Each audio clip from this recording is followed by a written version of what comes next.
period as Governor of the Bank of Canada, so much so that the Bank of England recruited him to also be Governor of the Bank of England. Mark Carney has had an outstanding career in the private sector. And I remember very well being in Davos, Prime Minister Carney, in that period of time, and he was a rock star, so to speak, for the financial community. Canada, as all of you know, has an outstanding relationship for its financial institutions. Our Prime Minister has stepped into public life at a very critical time where there are fundamental changes in geopolitics. And the Canadian people gave him that mandate to lead us through this critical moment. Among the commitments made by Prime Minister Carney is a commitment to diversify trade for reasons that all of us are familiar with. And actually, we can't think of a better place to start than here in the United Arab Emirates with our friends and allies. Ladies and gentlemen, Prime Minister Mark Carney.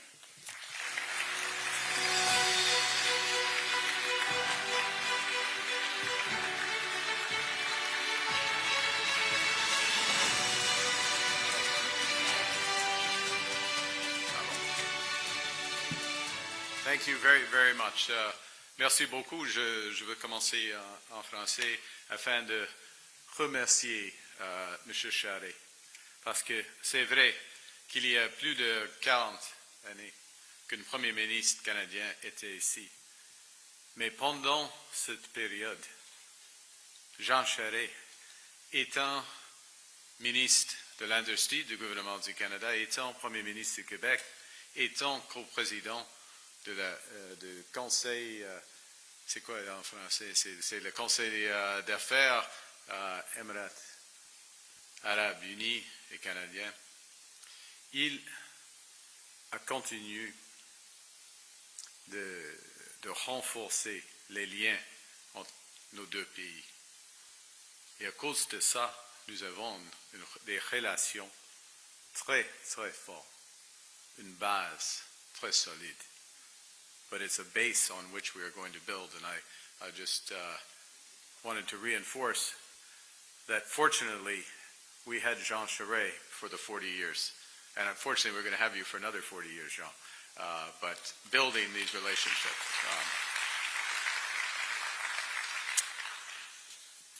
Your Excellency, Dr. Sultan Al Jaber, Your Excellency, Mohammed Al Swedi, Your Excellency, Minister Al-Thani, Excellencies, ladies and gentlemen, Musaba, thank you for that generous introduction. Thank you for our partners at ADNOC for hosting, and XRG for hosting us today. Je suis très heureux d'être ici aux Émirats Arabes Unis, un partenariat de plus en plus important et dynamique pour le Canada. And I'm especially honored to be addressing this group of business leaders from both our nations, gathered today by the Canada-UAE Business Council. As I just said in French, leaders like Jean Charest, co-chair of the council.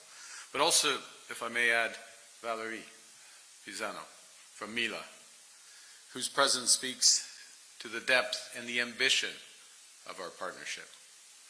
And as was mentioned kindly by Musaba, this is my second time addressing this group. 2 years ago, I had the pleasure of standing in front of you at COP28 in Dubai. Now, a lot has changed since then. I have a new job. More importantly, the world has woken up to some new realities, from trade to technology. And for many, the pace of that change is disorienting, it's threatening. But I suggest that the prescription for success in a world that's more dangerous, divided, a world where technological change is accelerating, the prescription for success is the theme of COP28. Theme His Excellency led with, a theme declared by His Highness Sheikh Mohammed bin Zayed. That theme, unite, act, and deliver. Now, under Dr. Sultan's leadership, COP28 united the global North and South, and for the first time convened world leaders, CEOs, investors, innovators, civil society from across the whole range, including the whole range of the energy sector. And against all odds and predictions, forged a consensus, officially, but also in the broader rooms, 198 parties officially. And countries and companies at COP28 chose to act. They chose to act. Triple renewable capacity generation, double energy efficiency, achieve near zero methane emissions by the end of this decade, and move towards, in the classic phrase, move towards energy systems beyond unabated fossil fuels. This is the UAE consensus, the strongest global climate agreement in decades, and still the roadmap for us to move forward. Remarkable achievement. And what is important, because consistent with that theme, Unite, Act, Deliver, the UAE is moving rapidly to turn those commitments into reality. Large-scale clean energy investments, under Masdar's leadership. It says in my notes, 50 gigawatts, over 50 gigawatts in clean power. Scratch that out, 70 gigawatts, over 70 gigawatts in clean power. Last month, the world's largest solar, PV, and battery energy storage system ever, achieving baseload solar power. I paused to let that sink in. Baseload solar power. It took me a few days to process this remarkable achievement. Really, truly showing the world where it's headed, where the future is. Now, I'm going to suggest in my few minutes that Unite, Act, Deliver is also how we should describe the historic transformation that's now underway in Canada. And the first aspect of this is unity. Because as Jean knows, and those of you who live in Canada and are active in Canada, Canadians have become united in the face of the fundamental change in U.S. trade policy. That's their choice. That's their right. But they have fundamentally changed their trade policy. We've become united in the face of a more dangerous and divided world, and in the face of the opportunities, but also the challenges of accelerating technological change. We're having a period of unprecedented cooperation across all levels of governments, across all regions of the countries, and importantly, between the public and private sectors. Now, secondly, we are acting with an ambition that hasn't been seen in generations. As Jean alluded to, we're fast-tracking major projects to transform our economy, breaking down barriers in trade within Canada, between the provinces, and importantly, that's why we're here, finding new partners, deepening our partnerships abroad. In the past few months, we've announced over $115 billion of nation-building projects, including new ports, such as Contrecoeur at the Port of Montreal with DP Ports. Energy corridors, critical minerals, clean energy. Projects that better connect our economy, that diversify our drivers of growth, and create reliable partnerships with our friends. Earlier this week, Canada's House of Commons passed our government's first budget. Core objective of that budget is to unleash $1 trillion of investment in Canada over the next 5 years. At the heart of that plan, consistent with COP28, is our climate competitiveness strategy. And that looks to double Canada's clean electricity grid, over 80% clean electricity grid, through a series of incentives, including a clean electricity tax credit, a productivity super deduction, 100% write-off of investments in the sector, and dedicated funds to connect our power grids. We're also expanding tax credits for carbon capture and storage, clean technology, clean hydrogen, clean tech manufacturing. And we're boosting incentives for critical minerals developments, from batteries to solar panels, energy storage systems, including a $2 billion critical minerals sovereign fund to finance new projects, emerging companies, provide price certainty. And we'll spend over $10 billion building the essential infrastructure from the first mile to the mines through to the trade corridors and ports out to the world. In parallel, we will expand our defense spending by over $80 billion in the next 5 years, with a skew towards creating huge opportunities in dual-use technologies from AI to aerospace. And third, in keeping with the spirit of COP28, we're laser-focused on delivering results. As Jean referenced, we're working to double our non-US exports, generating an additional $300 billion in new orders for Canadian resources, manufacturing, technology and expertise. En moins de 6 mois, nous avons annoncé près d'une douzaine de nouveaux partenariats économiques et sécuritaires répartis sur 4 continents. Nous avons conclu de nouveaux accords avec l'Union européenne en matière de commerce et défense, avec l'Allemagne dans les minéraux critiques. We've signed trade deals and partnerships in all 4 corners of the world in the last 6 months. We've just finalized a comprehensive economic partnership agreement with Indonesia, and we've launched negotiations for new free trade agreements with Thailand and the Philippines, which we intend to finalize alongside our free trade agreement with ASEAN next year. We are re-engaging with global giants, India and China. Now, brings us to today. On the surface, to the uninitiated, Canada and the UAE can appear as different as snow and sand. Yet we're deeply, deeply aligned. At our core, we're both trading nations. And at the heart, we're both homes to builders whose ambitions match the potential of their lands. We're both energy superpowers who can lead in all aspects of the energy transition, particularly in partnership. We have the expertise, the values, and the ambition to help lead the AI revolution through infrastructure, applications, and diffusion. And just as COP28 urged the world to do, Canada and the UAE are uniting, acting, and delivering. This includes in foreign policy. We're uniting to scale up humanitarian relief in Gaza. Our humanitarian relief could not be delivered to Gaza without the partnership with the UAE. Just as we work together to help evacuate and resettle Afghan refugees.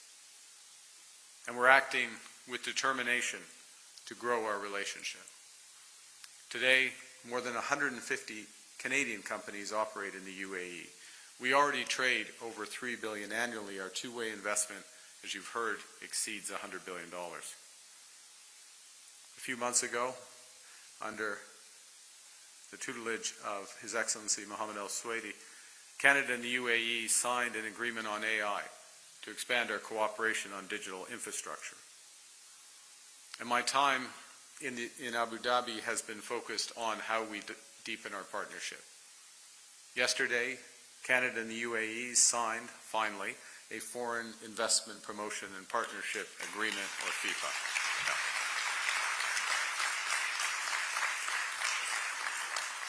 It took the spirit of COP to get us to get it done. This will unlock tens of billions of dollars in investment between our two countries. And for Canadians, it's an opportunity to expand for our engineering firms, our construction companies, our aerospace sector, our agri-food, seafood producers, our AI firms. And as we build our investment ties, we're also elevating our trading relationship. I'm very pleased that yesterday the President, His Royal Highness, and I agreed to launch our Comprehensive Economic Partnership Agreement, or CEPA, the opportunity to take our partnership to a new level, and we will deliver on that in the next year.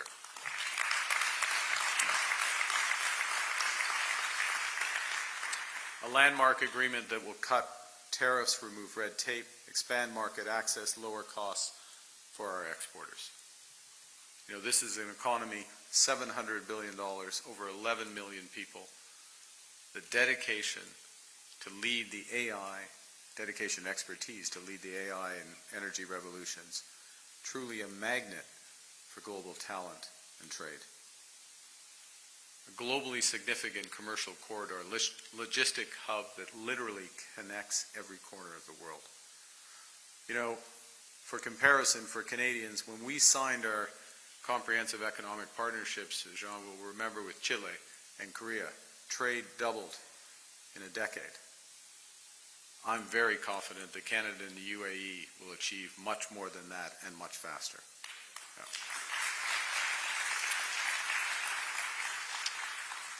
And, you know, not least because we have what much of the world wants. We're an energy superpower. We possess one of the world's largest resources of critical minerals and rare earths. We are a global leader in AI, in quantum, and life sciences. And we realize it's time to begin to commercialize these strengths for the benefit of humanity. That's why I'm so pleased we're joined by leaders from Mila and Cohere, two of Canada's most prominent entities. And I encourage you in the breaks to speak with them about the opportunities together. You know, one of the things, the many strengths of the UAE that Canada shares is offering investors the certainty that they deserve but all too seldom receive. Speaking for Canada, we're AAA rated. We're fiscally disciplined, financially resilient, and we are anchored in the rule of law. Over the next year, we will take significant measures to elevate our relationship. The Minister of Finance will lead a delegation of Canada's pension funds, $2 trillion of capital, which almost begins to sound significant in the UAE. $2 trillion in capital, the Canadian pension funds. They will come here next year early to deepen existing partnerships and develop new investment opportunities together. Canada's Minister of International Trade will also lead a business delegation here in January with companies from our energy, AI, infrastructure, and agriculture sectors. We welcome UAE investors to visit Canada. I will personally host them to explore investment in Canada's transformative projects. I'm pleased that we're going to add more direct commercial flights between our nations, increasing tourism, cargo, trade. I suspect they won't be enough, so we'll add more. Mila is launching a new partnership with the UAE's Technology Innovation Institute to advance research on AI architecture and open a lab at Mila's facility in Montreal. And this builds on our nascent cooperation in AI and cyber, including BlackBerry's new partnership with the UAE's Cybersecurity Council. There's more to come.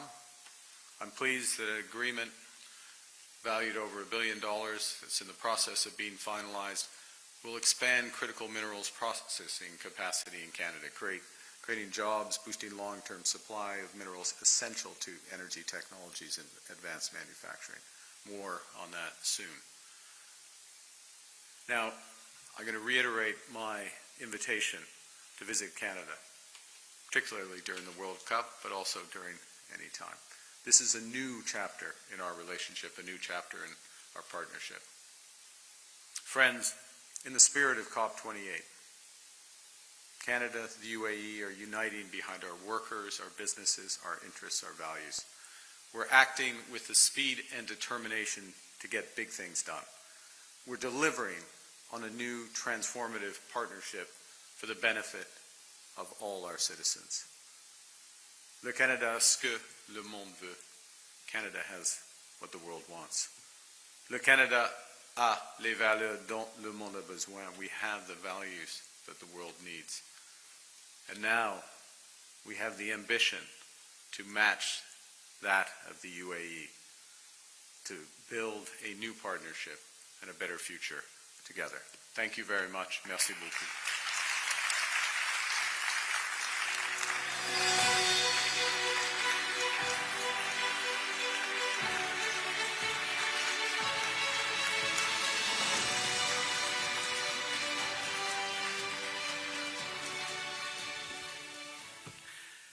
Monsieur le Premier ministre, merci beaucoup pour vos remarques.